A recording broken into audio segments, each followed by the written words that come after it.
Manever I say ma PENDREAM TV. PENDREAM TV there, I see them yopo. Hello guys, you are once again welcome to PENDREAM TV, where we uncover the truth behind politics and leadership.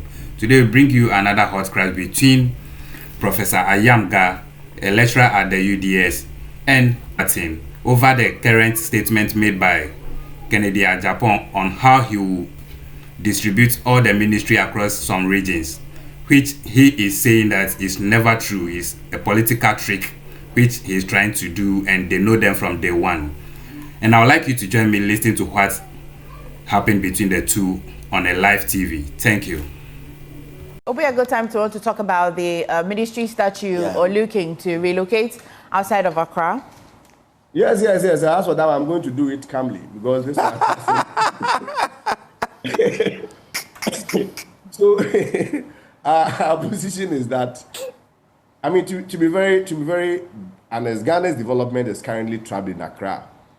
And if you go to most of the other regional capitals, it's either underdeveloped and economically inactive. For instance, when you visit regional capitals like Wa, Bogatanga, Damango, Techima, and Koforidua, it's almost like a ghost town or ghost cities.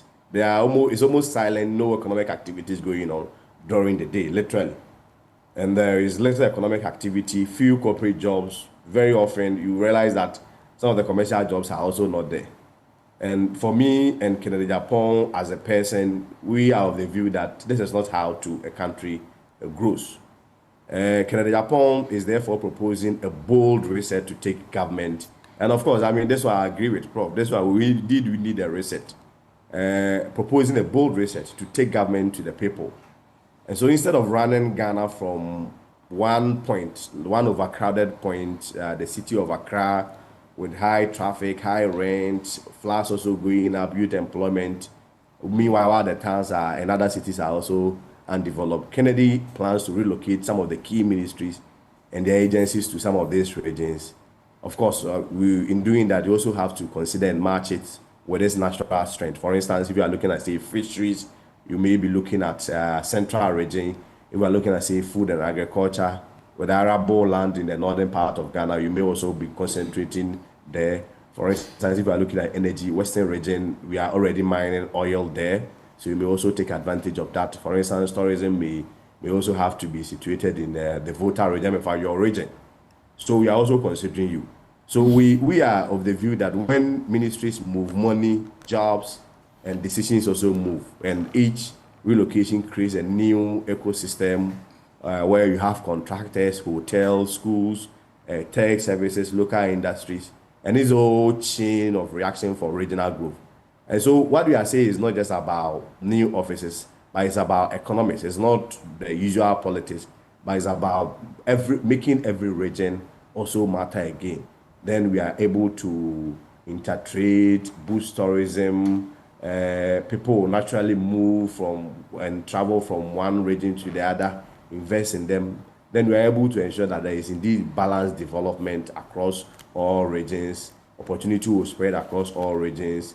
And then we are able to indeed alleviate poverty and move our nation forward. So that is Kennedy Agyapong's understanding of practical decentralization. And of course, I mean, he's still talking to the delegates. He's appealing to the delegates that when he get the opportunity to become the flag bearer, and of course, subsequently, by the grace of God, the president of this country, 2020, since we are very damn sure that NDC is going to fail the fight against Galamsey, and obviously the regime change will also come in. Kennedy will come and then decentralize our ministries, create more jobs, move a lot of people, the young people in Galamsey, into these jobs within the various regions and the regional capitals, and of course, then also ensure that there is strong compliance and enforcement when it comes to the fight against Galamsey. They will be able to do that. As a country, we will make significant strides as a people.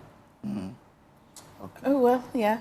Yeah, Prof. I just want Prof is in the development space. I just want to make a quick input that I sat here and you all saw the number of vehicles we got. I only asked for more. So I was at the commissioning of those vehicles, standing beside the Honorable Amabua to commission them. And I must commend the government for the agility it has shown in resourcing and retooling us.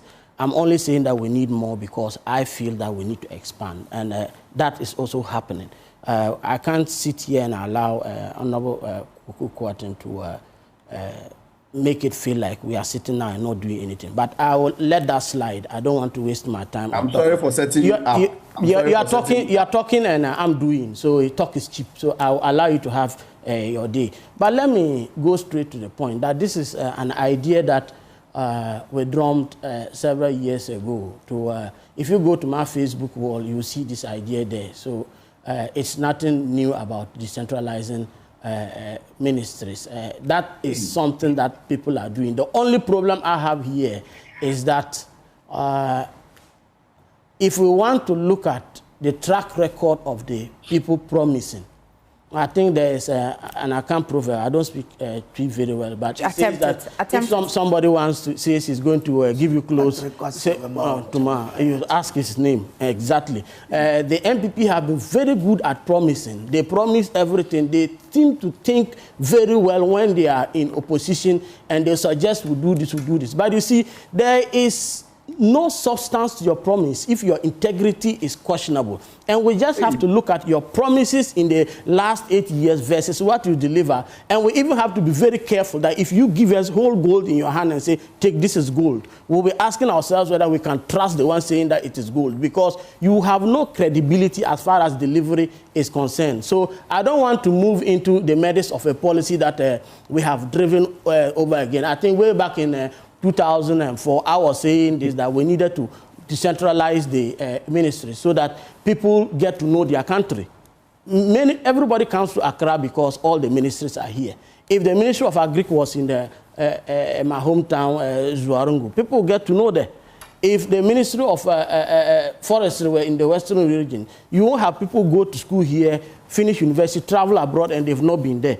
And you won't have also people coming in and landing in Accra, and then everybody is staying in Accra. You see a lot of development spreading. So naturally, it's a way to ease it. But it is easier said than done, given the historical concentration of the activities in Accra. It will take a lot to do that. But with technology, yes, I think it is a good idea to look at that again. But the problem is the MPP has never delivered anything that they have promised. Even if they give you the tin, when you open it, you realize that it is packaged to loot and rape the state. And that is another idea, loading.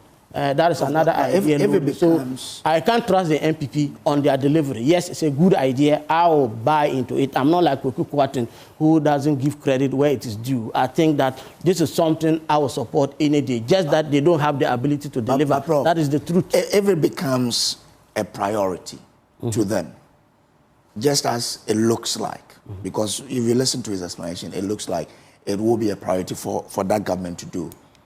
They did the same with free SHS and they delivered. Why? They did the same with one district, one factory. Have you seen the factories? They did the same with one village, one dam. Have you seen the dams? And they did the same 1 million every constituency. Go and ask the constituencies whether they have seen $1,000 before. They are all promising. Bagumia is there promising meetings every year. It's their trademark to talk. Talk is cheap. When they create a problem, we come to solve. Look at the economy today. Look at what the IMF is saying about Ghana's economy. We do all these things in the unfortunate peradventure, and that's going to be a long, several years to come.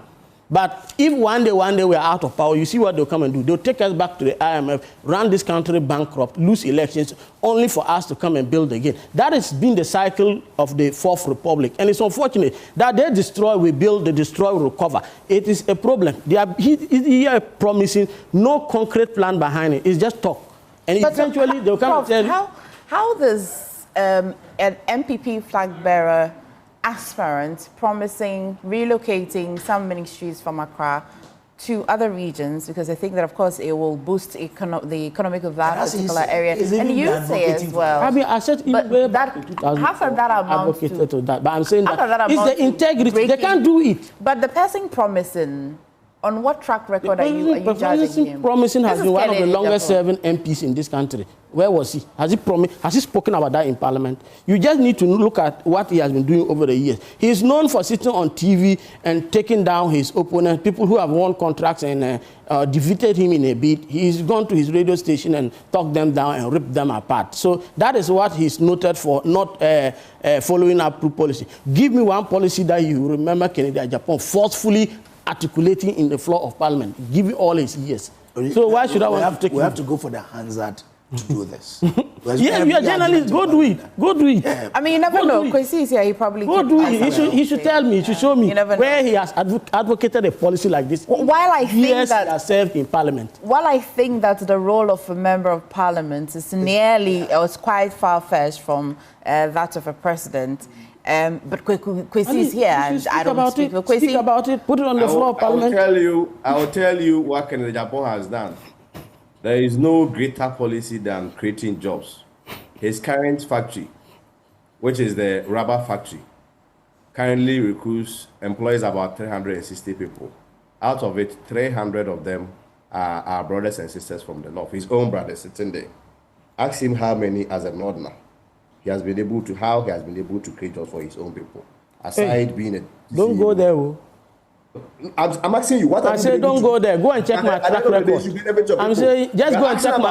I don't have a fraction of what Kennedy Agyapong have, but you go and mention my name in Northern Ghana, and they'll tell you what I do. How many jobs have you created? I'm saying you just go and check my track record.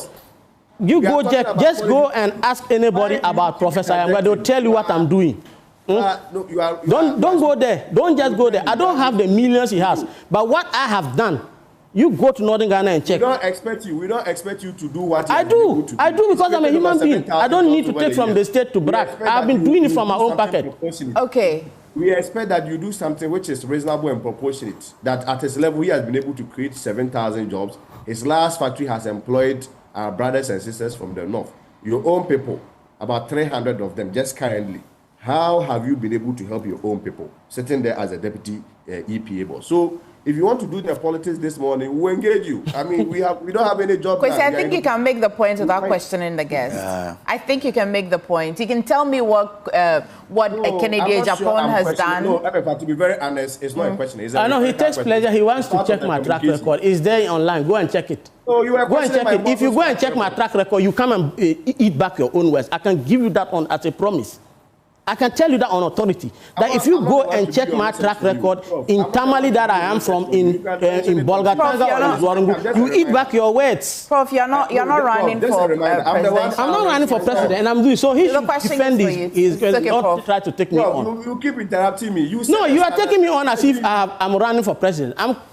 He is running for president. Is that not so? You don't need to run for president before you impart your people. And I am doing it. I am doing it. I said I have been doing it even when I was a lecturer. Now I've turned a research assistant. You let me proceed. I am saying that I won't do your research for you. But what I'm saying is that when you are on live TV, and now as a deputy CEO, you now become a father for all. You are not necessarily representing the NDC alone because it's not NDC's money that is being used to pay you.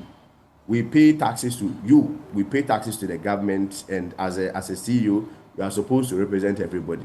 Now, most importantly, are you suggesting that because we lost an election, we cannot criticize you? We losing an election does not necessarily mean that we lost our citizenship. We are going to criticize you, put fire on your feet every day, now and then. You're welcome. So be ready for more. But our point is that when we talk about Kennedy Agyapong undertaking a new policy, of course, MFR rightly answered you that it's not the duty of parliamentarians to be proposing policy. Those are the duties of cabinet. But at the end of the day, I'm saying that if there is any greater policy that Kennedy has been able to implement, is the policy of jobs. He's created jobs across the country. And that is what he's going to do when he gets the opportunity to also serve as a president. As to trying to undermine his track record, I'm not sure that even requires a response. Kennedy Agyapong has been noted for his consistency and his track record of being bold, being honest, being patriotic, and always being a doer. Anything Kennedy Agyapong says, he does it. So when Kennedy says, I am going to decentralize ministries, and he said there is no implementation plan, I suggest to you that the first 100 days, Kennedy Agyapong is going to establish a national decentralization task force. This is not just a policy that we've just thrown it out. We've indeed researched into it. Within the first 1 to 2 years, Agyapong is going to pilot relocations and digital integration. The next 3 to the 4th year, the 3rd to the 4th year, there will be full regional build-out and infrastructure expansion. And from the 5th to the 6th year, there will be a review. We'll optimize and institutionalize the new governance model. So don't think we just put it out there. If we want a policy framework right after a year, Prof, I'll be glad to share with you. And it's not a policy just born out of something. And in any event, if Kennedy just said it, he has to give birth to the policy and the idea. And at the end of the day, people like you, professors like you, will then have to shape it up. Mostly all over the world, in the developed countries, if we go to Asia, the Asian Miracle model, anywhere that governance has been able to transform the fortunes or the socio-economic fortunes of the country, usually it takes one person to bring the idea, then it's refined. So we also invite you, we extend an invitation to you that in terms of the policy implementation, we need you on board to refine it, help implement it, and I assure you that this is a non-monetary policy. It's going to stimulate growth in the other regions, make sure that we indeed unchoke Greater Accra and make sure that the other regions also develop. And maybe you may even be able to take it up so that you start the piloting when Agyapong, by the grace of God, gets the opportunity to also come and implement it fully. At least you will be done. We would have been done with the first 1, 2, 3 years. Then we also proceed from it. Thank you.